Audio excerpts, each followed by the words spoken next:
Team, welcome back. We're continuing our conversations about MVPs today, or minimum viable product.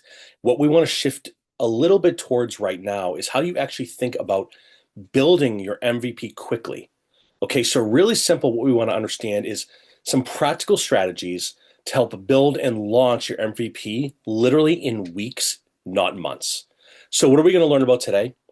It's really simple. We want to understand how do we choose the right tools for rapid development and deployment. How do we prioritize features ruthlessly? We'll get into this, but it's really important. How do we set a launch deadline and stick to it?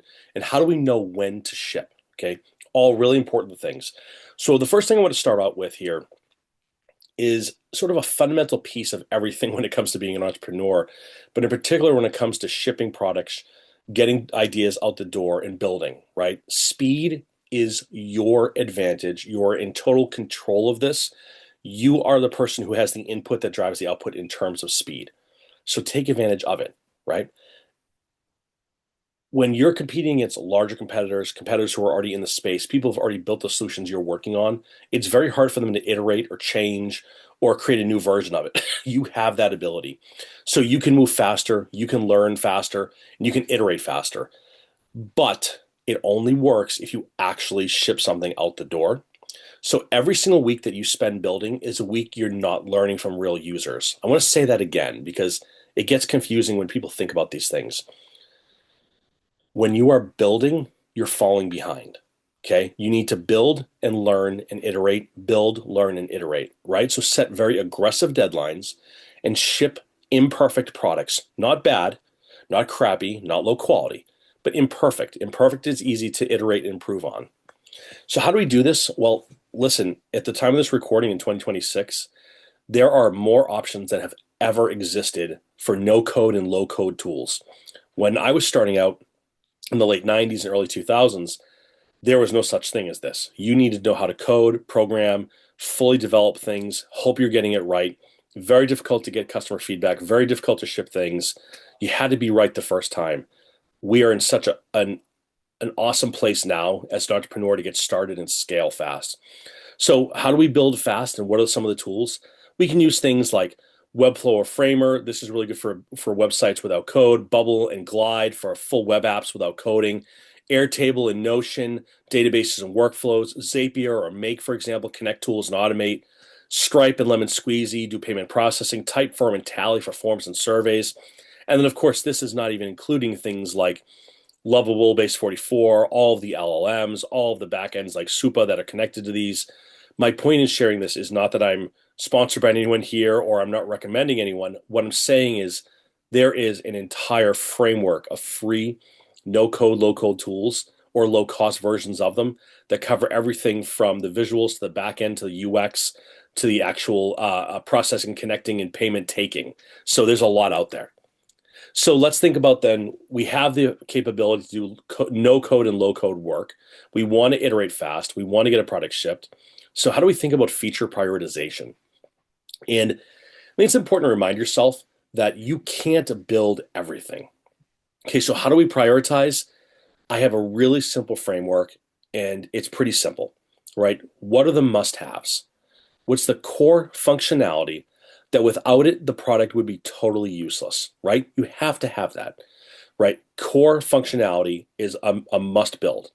What should you have? You should have important features that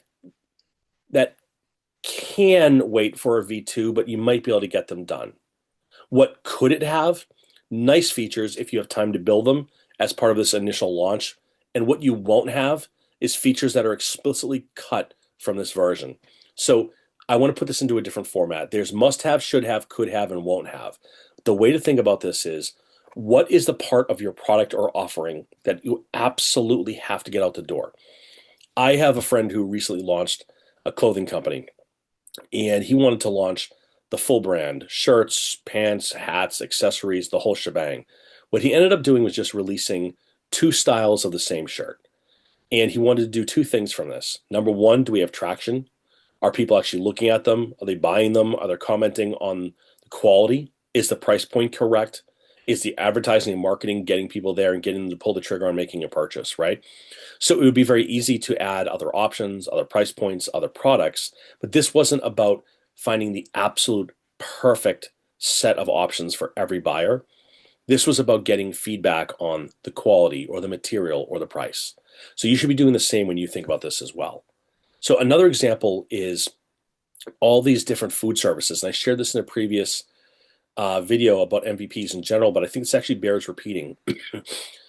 If you were to start a food delivery service, for example, like a DoorDash or a Grubhub, and you were building an MVP, what would be most important for your MVP? What are some of the things that you absolutely have to have core functionality, right? Well, the two absolute must-haves is the ability to actually make an order and take a payment, okay? Things like reviews or favoriting or profiles, those are pretty cool, and those are definitely should-haves. And things like loyalty points and social sharing are not going to happen. Those are going to be won't have in V1. So again, think in terms of the most basic principles. If you're creating something like a food ordering app, you need to be able to order food and take payments. But the ability to leave reviews or share it with friends, those don't need to be in a V1. So let's actually put some parameters around this for a second. Think about this in terms of a 2-week sprint, okay? If I said to you today, you finish watching this video, you're ready to rock and roll, you are going to give yourself exactly 2 weeks to go from zero to something live, okay? Something you can ship to your friends and your family or let people check it out. The reason you do this is that it creates a constraint that forces you to cut scope of what you're building and focus on what matters. And I'm telling you, you'll be very surprised at what you can accomplish. If you need help with this, you want to talk it through, you're looking to get some opinions, leave me a comment below. Again, I say this on every video. I'm happy to help. So again, if you think about it in terms of, what can I ship on Friday?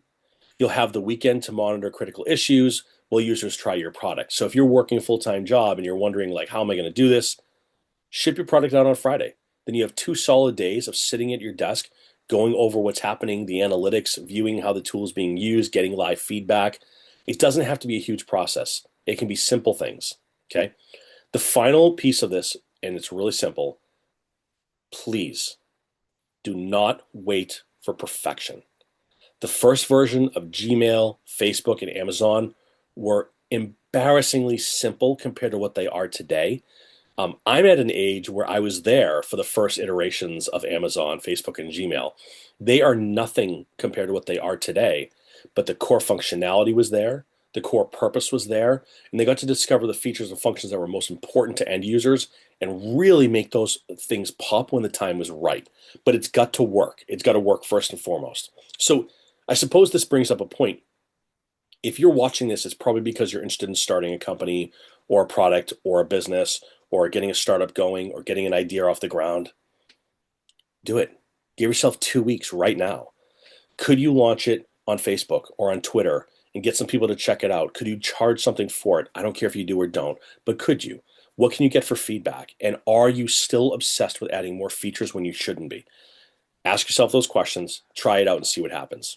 So let's just summarize for the sake of the call, right? What are the key takeaways from this? It's really 4 main things. Speed is your competitive advantage right now. No-code tools let you build real products without engineering. You need to ruthlessly prioritize features to must-have only. And then finally, team, set a deadline and ship your product or idea. It is so important that you do this to start to get a feel for what you're working on, why you're doing it, all of those things. So with that said, good luck.